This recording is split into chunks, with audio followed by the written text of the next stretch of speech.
Giovani, buongiorno e ben ritrovati sul canale di Napolis 1926. Per prima cosa iscrivetevi al canale gratis. Signori, scusatemi l'audio se non sarà ottimo, ma come potete vedere siamo al mare, oggi si sta abbastanza bene, diciamoci la verità.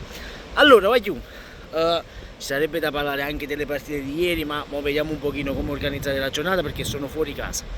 Allora, signori, io voglio parlare un attimo della questione Osimhen, perché questa mattina sulla Gazzetta dello Sport è uscita la notizia che è partita per Victor Osimhen un'asta sia da parte del Chelsea sia da parte del Paris Saint-Germain. Quindi occhio per quanto riguarda Victor Osimhen, ragazzi, perché se si inizia a far partire l'asta di sicuro qualcuno pagherà questa benedetta cifra di 130 milioni e quindi questa è già una cosa buonissima. Mi raccomando, però iscrivetevi al canale, è gratis, dobbiamo arrivare agli 8k entro la fine dell'anno, quindi forza, sta tutto in mano a voi. Allora, come detto, la questione Osimhen potrebbe essere molto spinosa per il Napoli, perché se non riuscisse a piazzarlo, e come io ho sempre ribadito, il ragazzo secondo me 130 milioni non li vale, ma non li valeva nemmeno la scorsa stagione quando il Napoli ha vinto lo scudetto, perché sinceramente questo Osimhen nel calcio del 2000 avrebbe fatto tranquillamente la riserva delle riserve, come i vari Lautaro Martinez e altre persone, ragazzi, che sia chiaro questa cosa.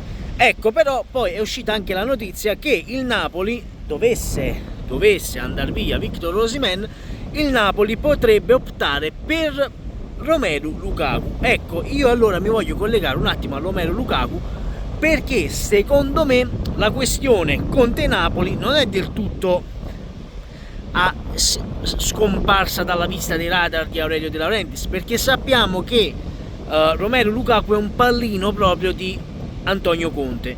Ecco, se ci fossero veritiere queste voci di un possibile approdo a Napoli di Romelu Lukaku, signori, sapete anche voi che naturalmente questa cosa di Lukaku al Napoli potrebbe aprire un piccolo spiraglio sulla trattativa di Antonio Conte al Napoli.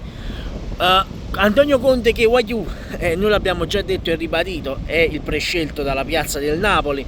Ieri il Milan ha pareggiato l'ennesima partita 3-3, il Milan segna tanto ma subisce tanto. Ecco, Pioli dovrebbe migliorare proprio il lato difensivo. Sappiamo che anche il Napoli sul lato della difesa sta inguaiato, quindi andare a prendere un allenatore che subisce così tanti gol, ragazzi, non mi pare proprio il caso. Ecco, questa è una cosa che deve far riflettere Aurelio De Laurentiis anche in termini di ingaggi e di questo e di quello.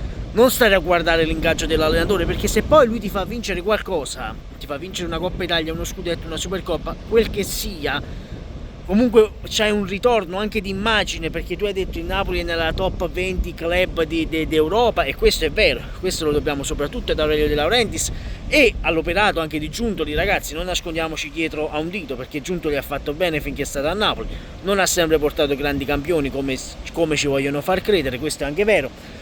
Però ecco, andare a creare uno spiraglio sulla trattativa Conte per andare a prendere Lukaku, ecco, questa è una cosa che qualcosa secondo me sotto c'è. Ora non vi so dire di preciso se il Napoli, perché sento molto dire io ho amici dentro l'economia, dentro qua, queste notizie le pigliano poi io non vorrei dire, no, ma fate 8000 video al giorno sempre che stessi cose, e Allegri ha litigato con questo, e Allegri ha fatto questo, e Allegri si è levato dai coglioni, la chiamata esclusiva, ma che cazzo ne volete sapere voi, le esclusive? Ma quale esclusiva? Esclusive di cosa? L'esclusiva di cosa? C'eri tu a sentire la telefonata che si sono fatti? Tutto Sport se ne esce la clamorosa chiamata di Elkan a Giuntoli, ma dove? Che poi, vabbè, lasciando questo, non mi voglio collegare al discorso Juventus, non mi voglio collegare ad Allegri, ma parliamo di Napoli. Allora, questa sera sarà una partita molto molto ostica, perché chi pensa che andare a Udine, e abbiamo visto che ci sono state partite quest'oggi, ieri, la zona salvezza. Io vorrei dire una cosa, no? Vorrei dire una cosa ai tifosi della Juventus, visto che avete tanto rotto i coglioni a Thiago Motta, poi ci ritorniamo sul discorso Napoli, avete rotto tanti coglioni a Thiago Motta, ma Allegri cosa sta facendo? Ieri addirittura ha fatto una delle migliori partite alla Juventus della stagione e non ha portato risultati. E allora è vero che allora in fin dei conti non è colpa dell'allenatore, ma è colpa dei giocatori che non la buttano dentro a questo punto. perché le chiare occasioni ci sono state. Se Chiesa invece di fare il fenomeno e scarta 2 giocatori, la passa subito a Vlahovic si trova in porta, ragazzi, se proprio volete fare i fenomeni. Però, tralasciando questo, questa questione di Osimhen va risolta il prima possibile. Ecco, i soldi di Osimhen di sicuro ti serviranno per ricreare la squadra, e addirittura si stava parlando di Luis Alberto negli ultimi giorni. Luis Alberto, che sinceramente io lo prenderei subito per il dopo Zelinski. Luis Alberto potrebbe dare quel brio al centrocampo, che cosa che non è riuscita a Zelinski quest'anno, perché Zelinski già lo sapevamo, in trattativa con l'Inter di qua e di là, già si sapeva che non sarebbe stata all'altezza del post scudetto. Ecco, vorrei dire una cosa ai tifosi della Salernitana, una cosa velocissima.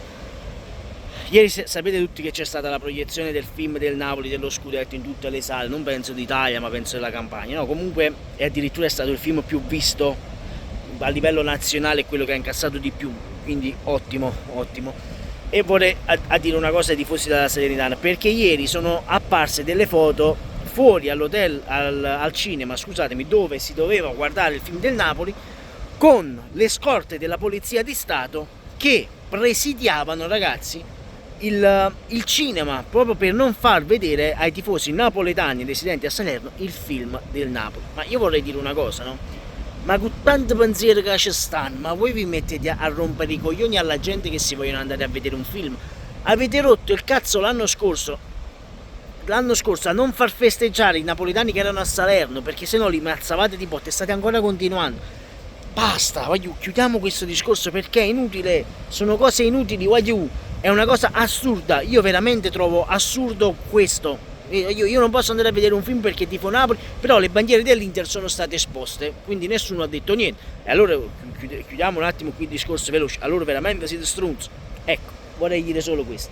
Comunque, come già detto, la questione Osimhen va risolta e in fretta, perché tu l'attaccante lo devi comprare prima dell'inizio della stagione, prima del ritiro. Non veniamo a fare la stronzata come abbiamo fatto con Nathan, che poi ci siamo accorti che non era buono. Anzi, addirittura si parla di un possibile addio di Nathan, o in prestito, o lui o Ostigard, loro due dovranno andare via da Napoli. Juan Jesus, addirittura la Gazzetta diceva in bilico Juan Jesus. La questione grave, sapete qual è? Non è tanto dar via Nathan, no? Perché naturalmente il ragazzo si deve ambientare al calcio Napoli, si deve ambientare al calcio europeo e tutto quello che volete.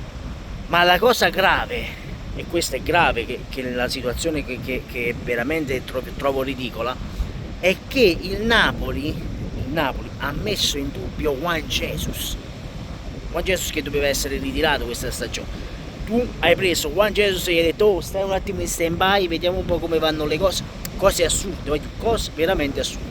Comunque, detto questo, fatemi sapere voi cosa ne pensate di questa possibile trattativa di Lukaku, perché Lukaku potrebbe arrivare, io dico sempre potrebbe, perché vanno sempre prese con le pinzette queste notizie che escono sui giornali. E cosa secondo voi per il posto Osimhen, se va bene? Io vedo molti tifosi napoletani che non sono tanto convinti della scelta Lukaku. Io però vi ripeto, se questa scelta di Lukaku è legata all'arrivo di Antonio Conte a Napoli, prendiamolo come viene, perché questa trattativa mi sembra veramente molto strana. Che il Napoli possa andare su Lukaku con l'arrivo di Pioli la vedo molto dubbia come cosa, quindi quel barlume di speranza per Conte secondo me è legata a questa trattativa che gira intorno a Romelu Lukaku. Poi dovesse arrivare anche Luis Alberto, che Luis Alberto io lo reputo un buon centrocampista, naturalmente devi andare ad adattare poi il centrocampo, perché devi prendere rinforzi più adeguati naturalmente, perché se poi il Napoli potrebbe andare in Conference League, ci potrebbe ancora andare, non lo sappiamo, vediamo questa sera la sorte quale sarà. Io vorrei dire una cosa, ma se stasera il Napoli pareggia e fa guadagnare un punto all'Udinese, è una pastetta per Cannavaro? Lo domando, Detto questo, iscriviti al canale, sempre comunque Forza Napoli. Ciao.